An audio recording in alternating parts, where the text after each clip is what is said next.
Hi everybody. Good afternoon.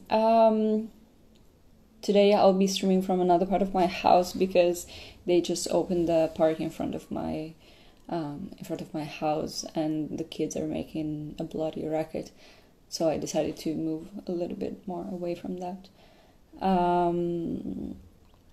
So yeah, like we announced, I am going to have a little bit of an explanation regarding the raw contest, because I felt like I didn't define very much what the new one would actually look like and would be, and how we were going to select the projects and what we were looking for in the submissions especially. Hi everybody. And then I'm going to delve a little bit more into the new topic that we chose for the new part of the contest. So hopefully it's not going to take too long. I'm going to try and keep it brief and very much to the point. And if you have further questions, you can ask me and see how much I can reply to them. So I'm thinking I'm going to take as an example the winner of the last contest, the last subject of the contest, or Anna, who submitted a really nice project about metamorphosis, which is the concept that we chose for this first part of the new refurbished contest.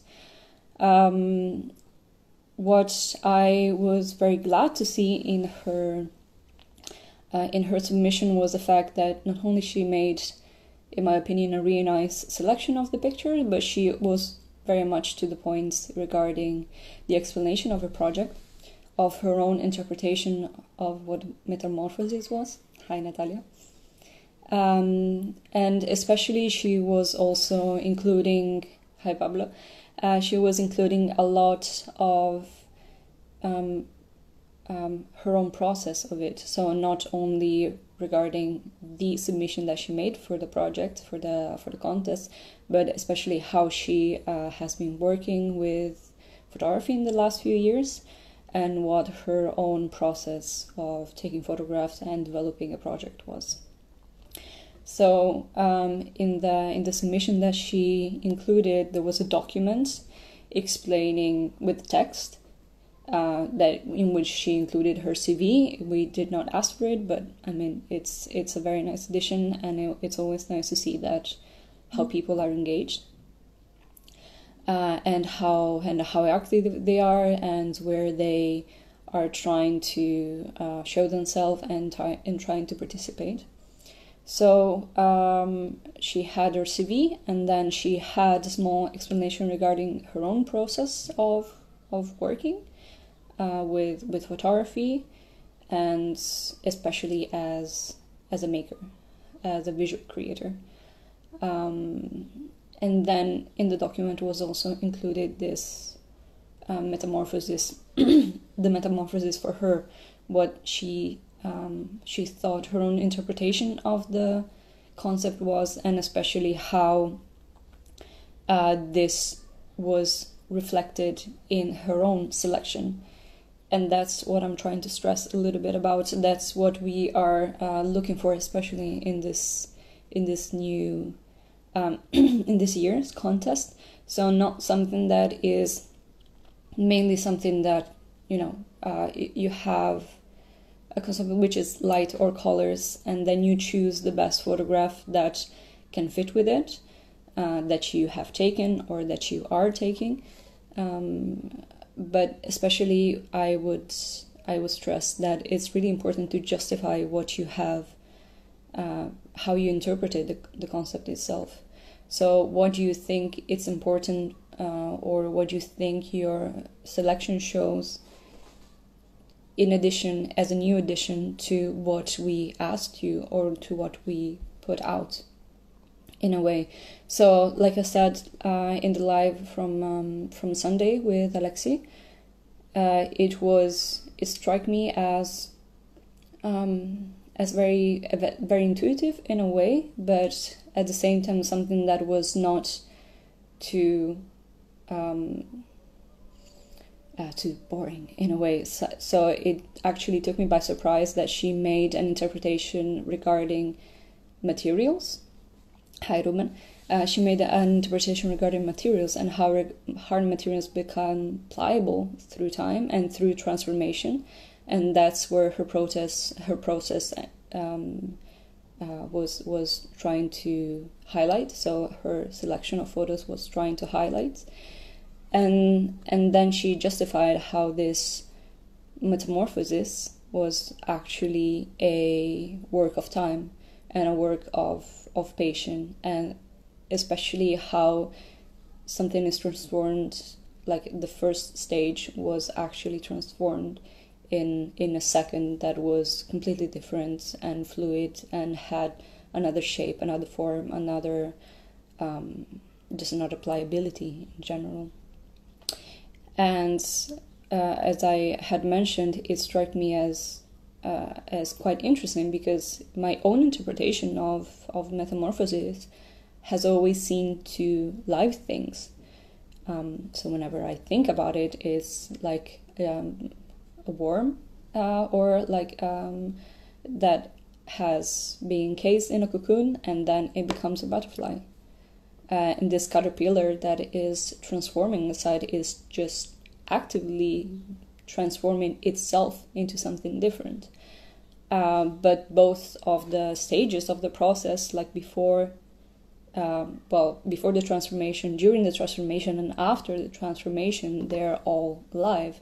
So instead, she saw something different into this stage of transformation that actually takes two inanimate materials and that are composed by the same atoms, you can say, or by the same essence, but they are very different in shape, very different in form. So they are two completely different materials by the time the transformation is done. And I thought it was actually very, very interesting. And the way that also, for example, she said how she prefers working with abstract shapes in her photographs, and she is always more attentive to the emotions of it, was actually made very much sense with the selection that she made. So if not exactly knowing her body of work and seeing this for the first time in my life and seeing her work for the first time in my life, that explanation actually is what made me think that she not only had made a conscious choice during the submission, but also she had made a conscious choice regarding her own practice and what her own taste, what her own development of her photography is. So I was very glad to see that she was completely coherent and completely understanding of what her own process is, because the first step when you're trying to showcase your project or showcase in general your production is to be attentive to all the details and all the implications and the visual language that you're actually choosing, which does not mean that it has to be perfect, but it means that you have to be conscious how it is interpreted by someone that does not know you, someone that has never seen your work, but at the same time tries to connect it and tries to understand it as much as possible. So for me, it was very useful as a curator, and I really appreciated. I thought that it was perfect with the selection that she made and with what her practice is, and it actually swayed very much my own decision in crowning her as the winner of the contest, because me, Alexi, and Tatiana, we very much decided this year that it would not be just a normal submissions of photographs, but we wanted to engage much more the public and the people that wanted to take part in it with the whole process. So we would give you a small assignment, basically, but the small assignment was not meant to make a selection of who is worthy and who is not, but just to challenge you. So it's not sometimes really, we don't judge it much regarding the aesthetic quality of the pictures or in general the quality of what you have presented to us or where you are in your career. Absolutely not. But just how thought out the submission is. And by saying thought out, it is meant to saying how much you reflected on the subject, how you think it's reflected, and what your interpretation is reflected in the submission that you made, in the selection that you made, and especially how explicit you want to make it. Because sometimes when you just do something that it's visual, it's not specifically explicit to other people. Sorry, I have to readjust a little bit the holder. It's not sometimes very explicit to who sees it for the first time. So a small explanation goes a long way. And that's why we asked to include it in submission. And I think it's also a good exercise, because when you're going to be making other submissions and when you're going to be asked, especially, to be featured in an exhibition or in a magazine, anywhere where your pictures are showcased, they're probably gonna ask you for a description of the project, and this description of the project has to be exactly on point. And especially, it has to be on point with not that many words. Because, of course, you can write probably entire essays on what you're doing, but at the same time, people are not going to have the patience and sometimes the time to stay there and read, 20,000 words essay. So being short, being to the points, but at the same time tackling the subjects that you explore, that you research, and that you think are present in your project is very important. And we actually are looking for that. I have to say with a huge kind of regret that whenever this explanation was not present, I just discarded the project. I barely paid attention to what the visuals were. Because again, I need to have a frame for what you are presenting. I need to have an entry point.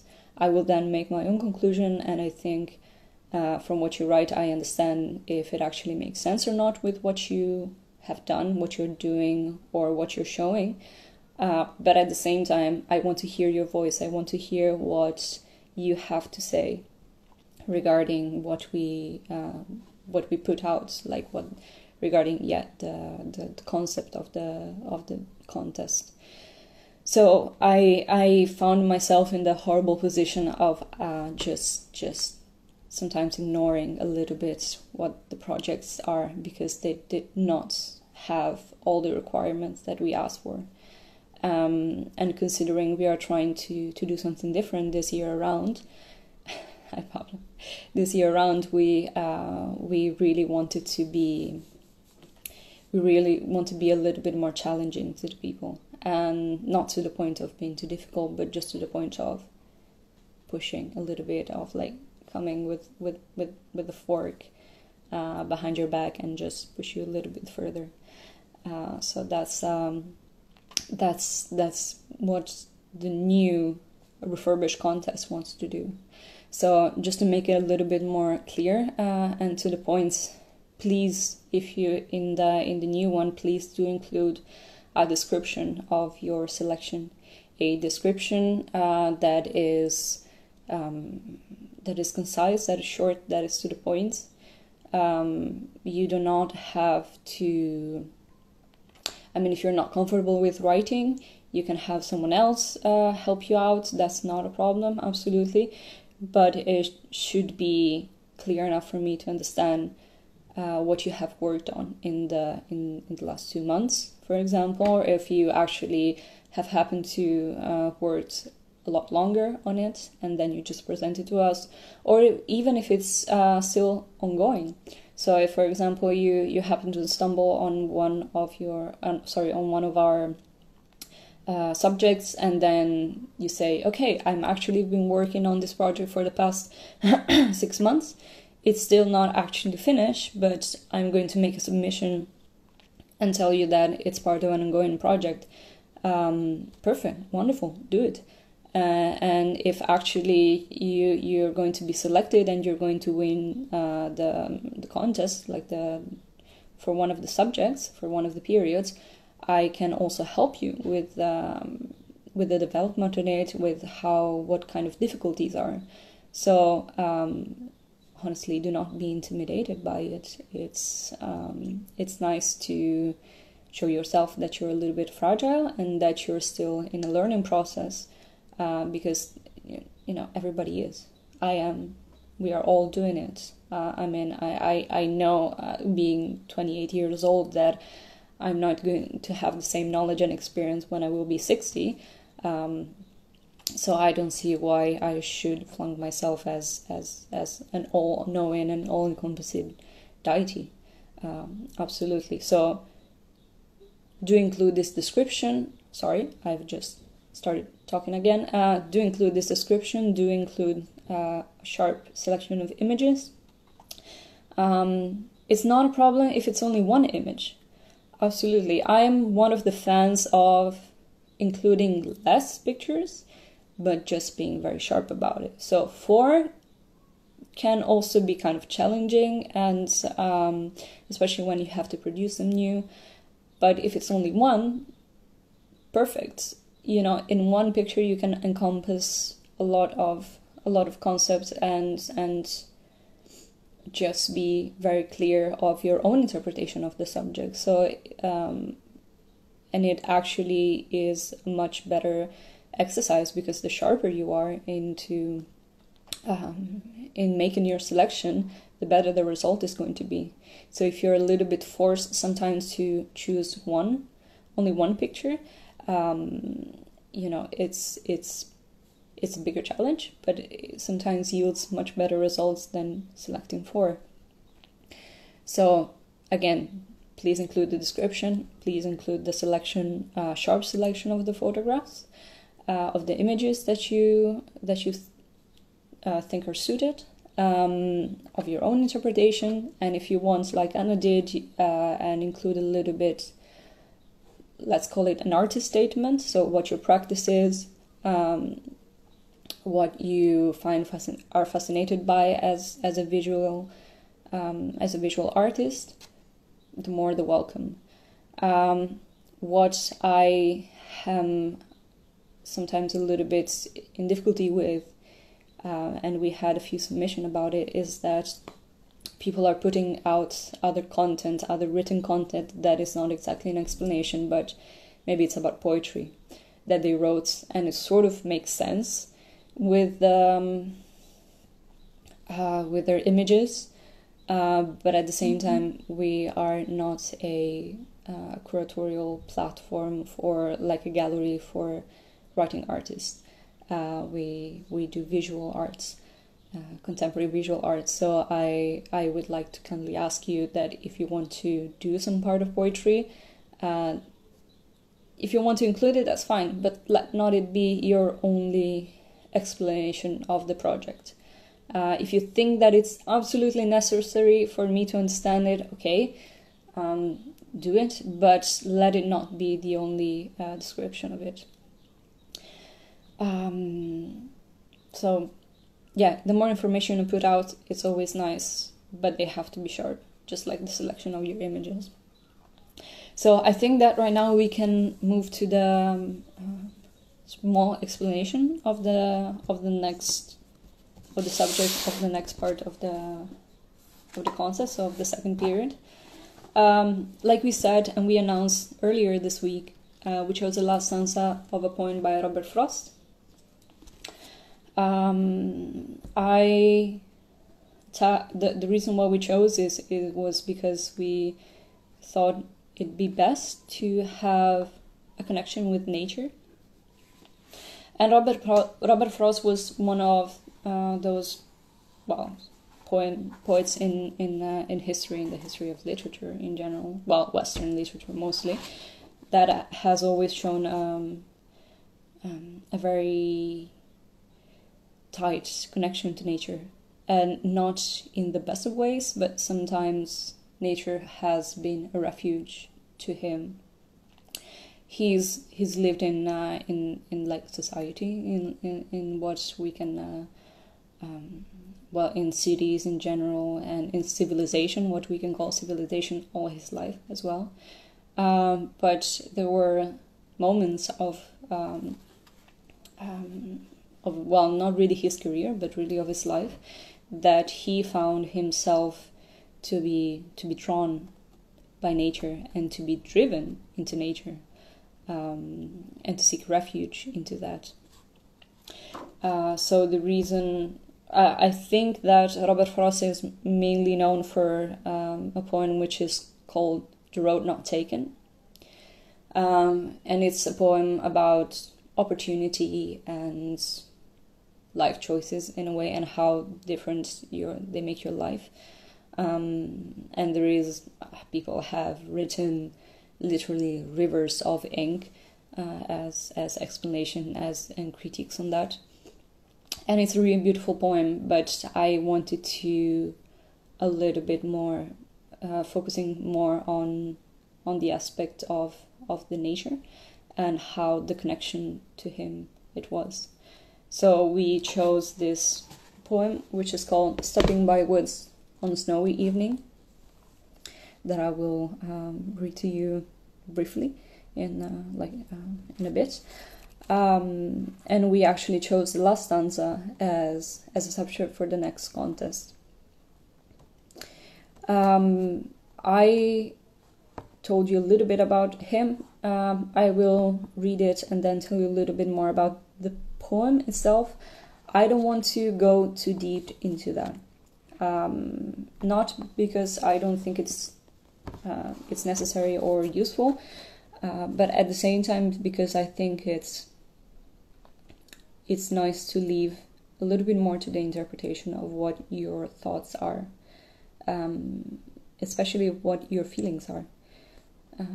We can talk for, I don't know, at least a couple more hours regarding the structure of the poem, regarding especially this repetition that there is in the last stanza, which has people scratch their head for decades, especially. But at the same time, since it also gives a very specific image, I don't want it to be too strong and to influence you too much. So again, it's more about the feeling, it's more about the sound, it's more about the emotion that he puts in this poem, and what your interpretations and how you see this same emotion have an influence on you. So, okay. Stopping by woods on a snowy evening. Whose woods these are, I think I know. His house is in the village, though. He will not see me stopping here to watch his woods fill up with snow. My little horse must think it queer to stop without a farmhouse near, between the woods and frozen lake, the darkest evening of the year. He gives his harness bells a shake to ask if there is some mistake.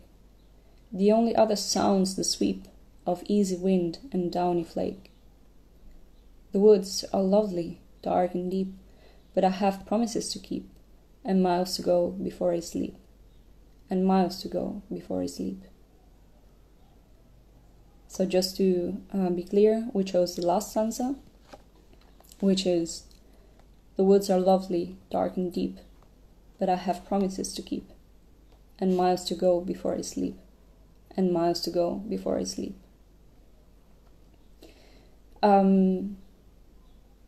So letting it sink in a little bit, it draws, like I said, a very, very specific vision, a very specific imagery of the scene. So he's, on a horse. He says in the darkest evening of the year, so probably is, in December, just before Christmas. So in the darkness evening of the year, so it's cold, there's a lot of snow, and he is just in the middle of these woods which are not his. So they're not even wild because they belong to someone who has a house in the village.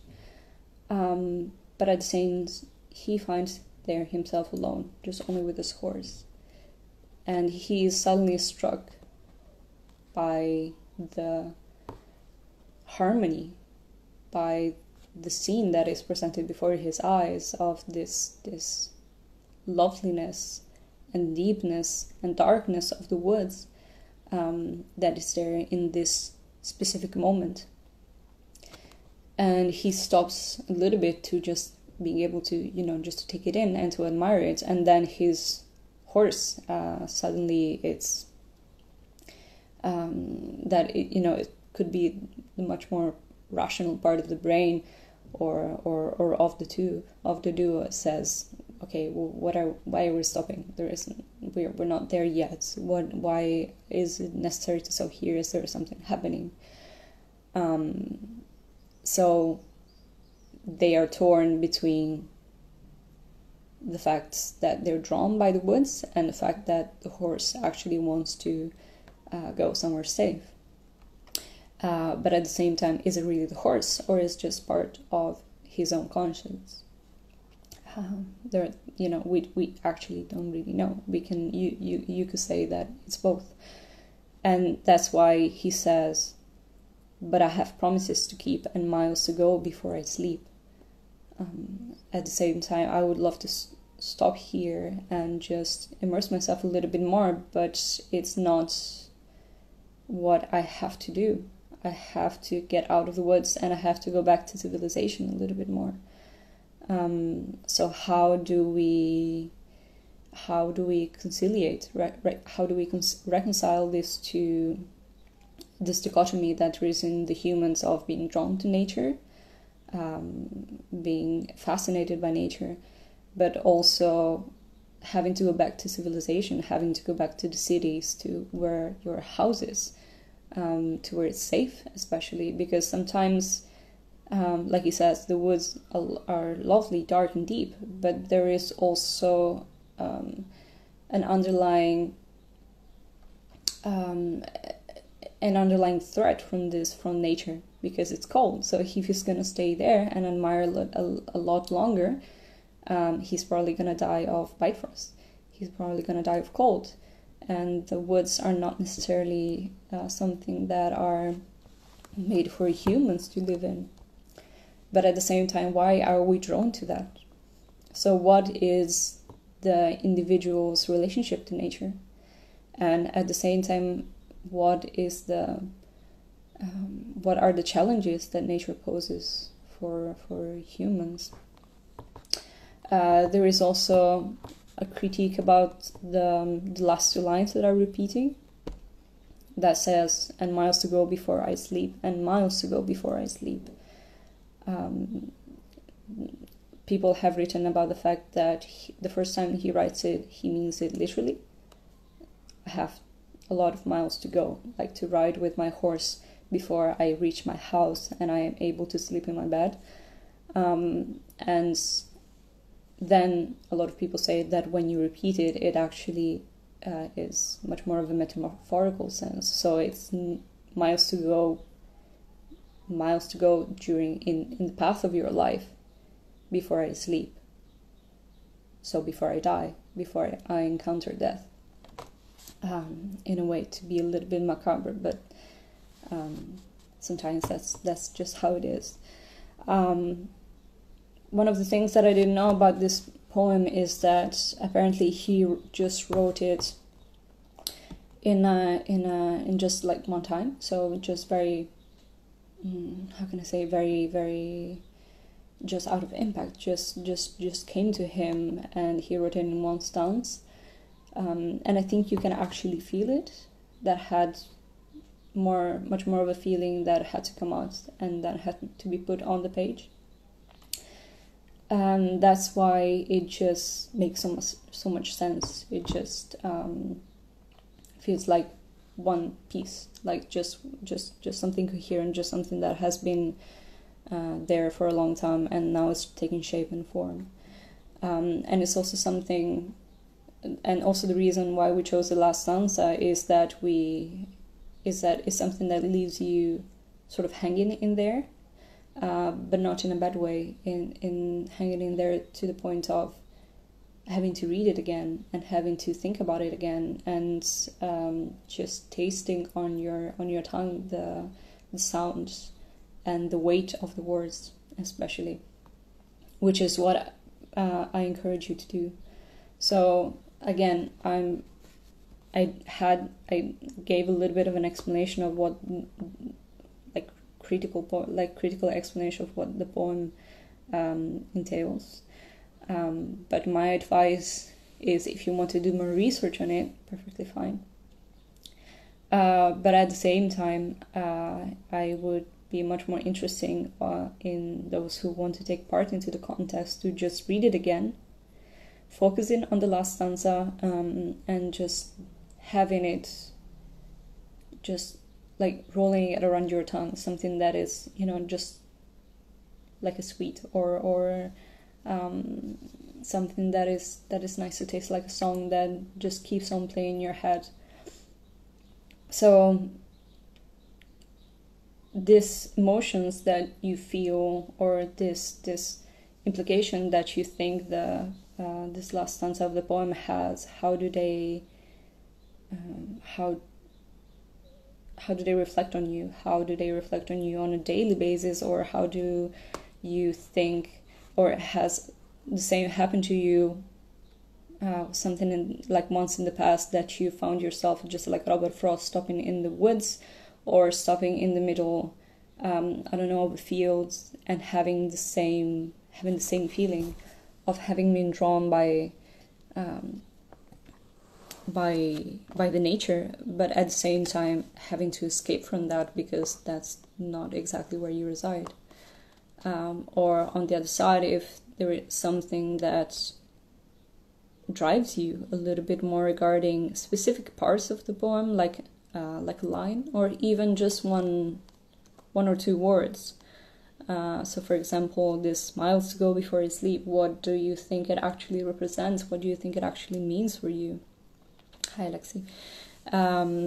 So this is what I would love for you to do, to interpret it your own way, to think and be a little bit aware of what your focus, of where your focus is regarding this poem, and see what scratches the back of your head. So what piques your interest? What makes you fantasize? What makes you daydream about this part of the poem? For example, what do you see? What kind of colors do you see when you read this? Or is it more about the sound of it? Or is it more about the repetition? What are the parts that interest you? And even if it's like a research, please do it. Please feel free to research about the poem, about Robert Frost, as much as you want. There is no guidelines about it, so you can submit whatever you want. Again, with a description of it, with the small statements regarding your selection, so that we understand, especially where your focus was lying, and then feel free to be inspired by it. Like I said, it's about the relationship that you have with nature, and that it can be personal, or if you are, let's say, a social photographer, then it can be maybe a critical piece about nature and how humans are destroying it, for example. But it's about what your interests are regarding it, and what you think this poem actually inflates, like rises in your own perception of nature. I honestly really love this one because of the dark tones. For those who do not actually know me that well, I'm a little bit macabre in my taste, not necessarily in a very graphic or bad way, but I'm personally very drawn to poems and literature and art especially, which is kind of dark in its tones. Not that I cannot appreciate the rest, but that's what my what my interests lie. Most of it. That's what I'm drawn to. Most of it. I'm absolutely in love with this poem. But at the same time, I would have a very different interpretation of it if I were to enter the contest myself. So I'm actually much more interested into seeing what other people think, and to see if there is something that I missed, because I'm sure that there is something that I have missed here and there, and then someone is actually going to catch up and make a whole project on, and I was like, yeah, that's actually another interpretation of it. So please show your own interpretation within the contest. Hopefully this live has been useful for you. I always try to do my best, but in general, if there are more questions, you can contact us by email or Instagram or I don't know, some other means, Facebook, I don't know, send a pigeon over. But in case there are more questions, we're here to reply to you. And please do not be afraid, do not be scared of doing something daring or doing something radical. That's what we as a gallery are actually striving to be, very much radical, very much outside of what the usual landscape is. So be daring in that. And thank you so much for tuning in and for following me and for hearing my banter about poetry and about photography. So have a lovely evening, and thank you so much again for tuning in. Until next Sunday, when we have the live with the winner of the contest, and we can talk a little bit more about fine-tuning your projects and the drive of it. So yeah, be sure to tune in and have a lovely evening.